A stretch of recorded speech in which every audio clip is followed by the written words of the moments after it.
I would just start because I feel like there are some slightly different definitions that people use. How would you define hazing?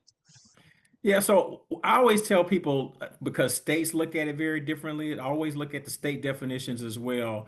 But hazing could be any activity, whether it is coerced or even agreed to, which can create some sense of emotional or physical distress that is done in order to become a member of some group.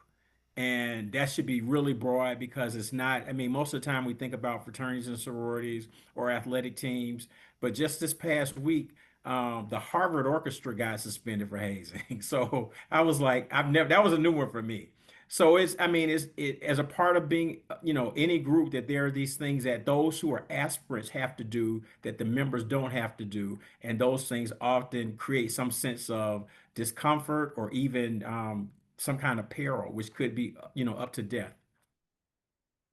Yeah, and you just touched on this, but if you could expand on it a little more from what you've seen being on different campuses, like you said, a lot of people, their mind goes straight to the fraternities or the sororities, the football team. But I guess to what extent does it affect all different kinds of groups on campus, even the kind of like nerdy or Yeah. artsy ones? Well, so there's some research out of the University of Maine, and they determined a few years ago that about 47% of college students come to college having experienced hazing in high school. So I always tell people a lot of times our conversations start at college, and that's actually too late. We need to really, when we start talking about hazing, we really should start looking at middle and high school. And normally in high school, it's around athletic teams. And so you'll see a lot of those cases. And a lot of it, unfortunately, is some kind of sexual assault that's involved. But that's where we see it initially. That's the beginning of where we see those cases. So on any college campus, a rough estimate is about half of the students have experienced some form of hazing.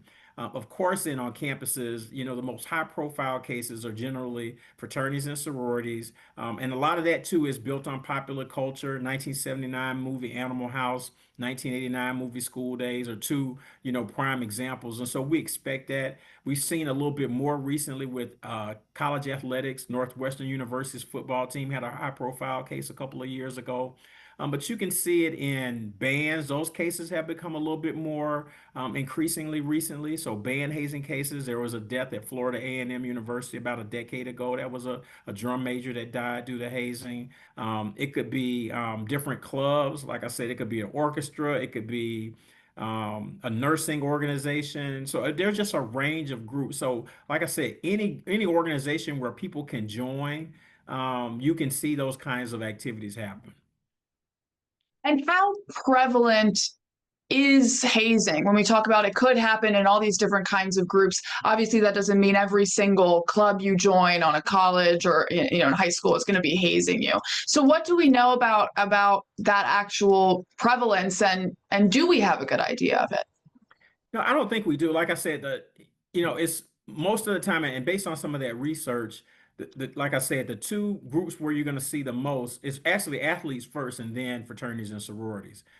So that's where the vast majority of those hazing cases happen, which is what we normally see in the news as well. So that gives us an idea. I just like to just remind people that it can happen other places as well. But generally, when we see those cases, particularly high profile cases, and then particularly death cases, that's overwhelmingly fraternities, is where we see those cases. So it doesn't mean it doesn't happen other places, but those two areas, athletics and Greek life, are your two highest, and the statistics to support that. Right. And with those different kinds of groups, how does hazing itself differ? Some of the different activities that people engage in as they do this hazing. Right. So, a lot of times I use fraternities and sororities a lot because that's where you see a range of activities. For predominantly white fraternities, a lot of it is alcohol related, particularly the most egregious cases and particularly deaths is alcohol poisoning. So a lot of that hazing is forced drinking. You'll read about people who died, their blood alcohol content was north of zero point 0.4, for example. For predominantly white sororities, it's a little bit different. It's more of the mental. Sometimes it's shaming based on body type. Sometimes there can be some alcohol. Sometimes there can be even some sexual assault related or that kind of mind games related to sex or drugs. So it's a little bit different. We haven't had really major cases with that, with those organizations, because it manifests very differently. Predominantly black fraternities and sororities is most often physical hazing, which, as I always tell people, when we started first having hazing in the United States in the mid 1800s, it was always physical. It wasn't as alcohol related. So they sort of hazed like we did originally as a society in the United States. So it's more physical hazing. It could be physical tests. It could be paddling or punching or those kinds of things. Um, there are other groups in terms of fraternity community that do different things. You'll see some of the physical hazing with the Latino groups, but we really haven't had any really bad cases, which has been really good. For Asian fraternities and particularly not for sororities, even though I did see an Asian sorority just got suspended for hazing, but for fraternities, it happens both ways. There have been both alcohol related deaths and physical deaths. So they're the just sort of this anomaly that they haze every possible way you can imagine, which is just very interesting. So it just manifests different ways. And then, of course, when you look at sports teams, a lot of times it could be physical. It could be, as I say, high school teams. It's normally like some kind of sodomy cases, a sexual assault. So it just ranges on the different groups. And I don't have a sense as to why it's, evolved that way. I mean, the main thing I'll say about predominantly white fraternities is because of the drinking culture on college campuses and them having, at a big institution, they have their own house. They would have parties there. It was up until the 1980s before we even had policies that sort of kept people from having these big keg parties where they were just providing all kinds of alcohol. So that really didn't start to change until the 80s, but it still can exist today, even if it's not on campus. If a fraternity has a formal, we had groups at Emory that would have their formal in New Orleans. So they would charter buses and go to New Orleans. And of course, there was going to be a lot of drinking going on there as a part of that. So um, it's just different. So we have to look at it different ways by the different groups as to how hazing might be manifested. Yeah, and I know you said we don't have necessarily solid research as to why those differences exist, but I do remember last week on the call you were talking about accessibility of Yeah. alcohol. Could you say a little bit more about how that could play a role? Yeah, well, I think particularly for those fraternities, that alcohol is, more of a social economic tool rather than anything else. So, I mean, you have a fraternity that has a house that has pretty high social dues, and so that money has typically been used not only just to maintain the house and the property, but for those events, for those social events, and so they're able to provide, copious amounts of alcohol. A lot of the ceremonies, if they have a big brother, little brother ceremony, and part of that is to give your little brother a fifth of whatever drink that is. That's just a part of the drinking culture, but it's because you have the disposable income to buy that amount of alcohol. You normally don't have the same kind of disposable income for members of historically black groups. And so you don't see people having these ceremonies where you give your little brother or little sister a fifth of anything, but because that's an additional expense that people is, I mean, it's cheaper just to, have them, get up at 3 o'clock in the morning and go run 5 miles. I mean, it's still hazing, but it doesn't cost you the same kind of thing that it would if you're, buying, the alcohol. So that's a part of the differences that I see. Yeah. Something that stood out to me when I was looking through some of the statistics was something like I think 97%, but I don't know the exact number. It was somewhere high, like 90s, of Mhm. people who had reported experiencing a behavior that fit under the definition of hazing in this particular study. They did not identify that experience as hazing. They didn't Right. believe that they'd been hazed. Yeah. What does that say to you, and why do you think that is? Well, so I think for some people, if the mindset is, well, I think people know that we've done a good job, I think, over the last 20 years or so to educate people as to what hazing is. But I think for people, if I'm joining a group and I want to be a fully accepted member of the group, I understand that I have to work to become a member. I call it the Protestant work ethic gone wrong. So the Protestant work ethic says anything worth having is worth working for. And so people think, okay, if I'm going to be in this group, I need to work to earn my spot. So I'm, respected by the other members of the organization. So those kinds of things, people can say, well, that's what I have to do to earn my space, and not necessarily say that's hazing. And some people will say, okay, so if I have to, run errands or perform personal servitude and, I don't get beat up all the time, I don't really view that as much as hazing. They don't worry so much about it. But I think that's part of people saying, this is what I have to do to become a member. And so they look at it like that. So they don't sometimes think about it as hazing, or they understand that it is hazing, but they're able to compartmentalize that because then some people say, well, hazing is when somebody gets hurt really bad, and we didn't get hurt really bad. So maybe this isn't hazing. I think they rationalize um, any kind of way to say this isn't what it actually is. Yeah, and that word rationalize kind of brings me to my next question, which is the psychology behind why people haze, why people are able to, or I guess how people are able to justify to themselves that what they're doing is not wrong, Yeah. that it's beneficial to their organization, even if it involves hurting another person. Right. Well, some of it is, I mean, you get people in these positions of power, and it becomes a vicious cycle. So you had to endure this to get in, okay? And so you're like, I paid my dues, and so now I'm the person that has the power. And it's unfortunate that a lot of times when people, and you're particularly young people, you get this power, and this group of people will do whatever you say because they want to be a member, and people go on power trips. I mean, it's as simple as that. And it depends on the person. There are some people who can say, I know I'm in a position of power and this person needs to earn their way, but let me be responsible with it. And then there are people who are completely reckless with that because they've never had that level of power before. And that's when you end up having these situations where people have these traumatic injuries because people just took that power that they had and they took it to a level that it really shouldn't have happened. So I think that's, it's interesting because you have a group of people, when I think about college students, they're still developing their identity, who they are as people, um, what's important to them, their identity. And so they're still figuring that out. And then you give them this power, it makes it a very tough situation for them to exercise it responsibly. People who are victims of hazing, you know, it can be really hard for people to speak out in the moment and say, no, I'm not going to do that. And then, especially to take it a step further and report that to the institution. But at the same time, sometimes you hear about these cases and you're like, man, like, why didn't they just say no? Right. Why is that? Well, so if you want to be, and I always tell my colleagues that have a lot of campuses have policies that will say, if you allow yourself to be hazed, you too will be punished. So now you've already made me an accessory to the crime. So there's no way I'm telling. And then besides, if my goal is I want to join a fraternity, I want to be a part of a brotherhood. And if I get hazed and I report it, that means the chapter gets suspended, the members of the chapter get suspended, some might be suspended from school.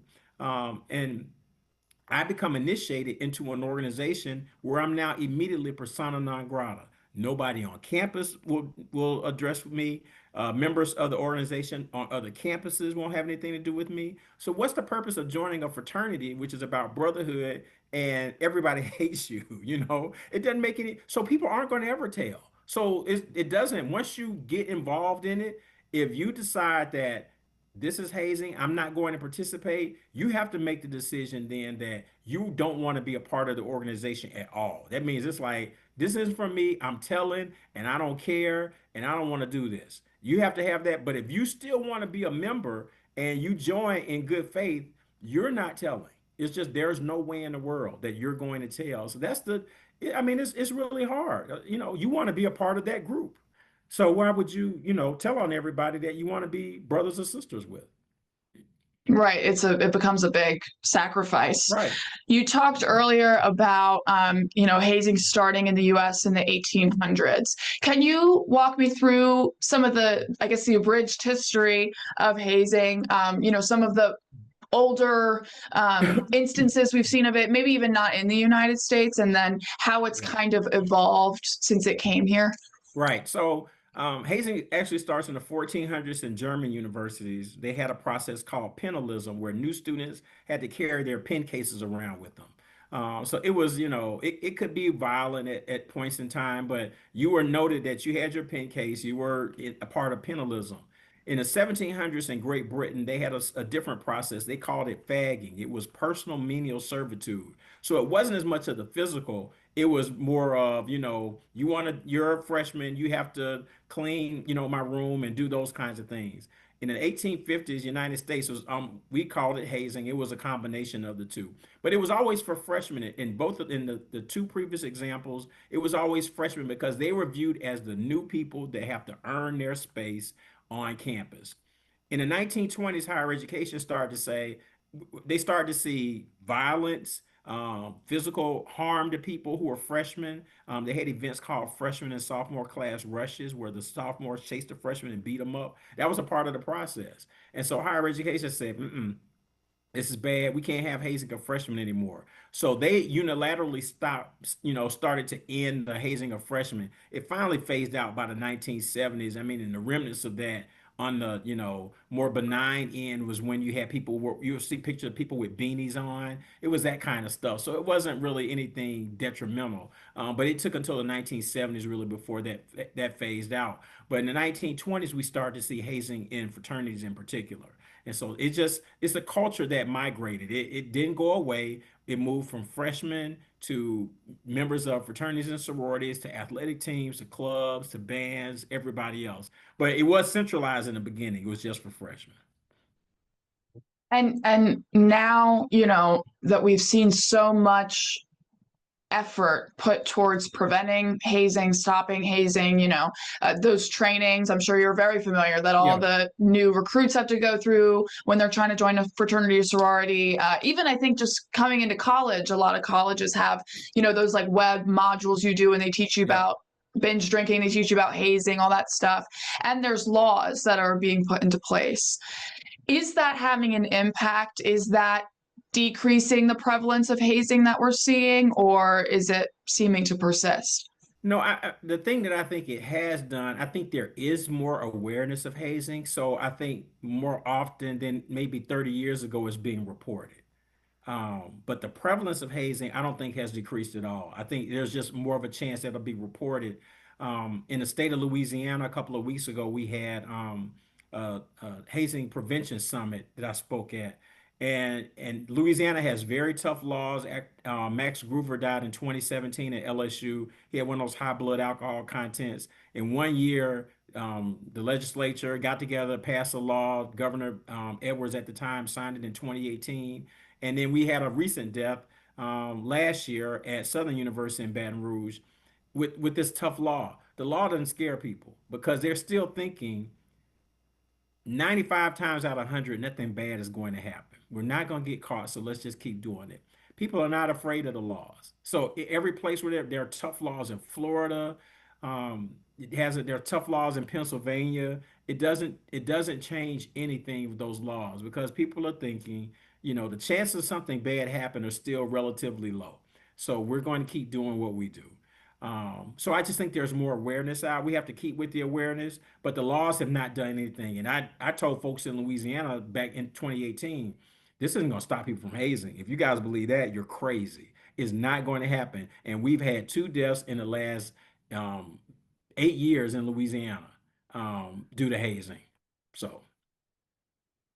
What can be done if not the law, what could stop hazing, or is it stoppable?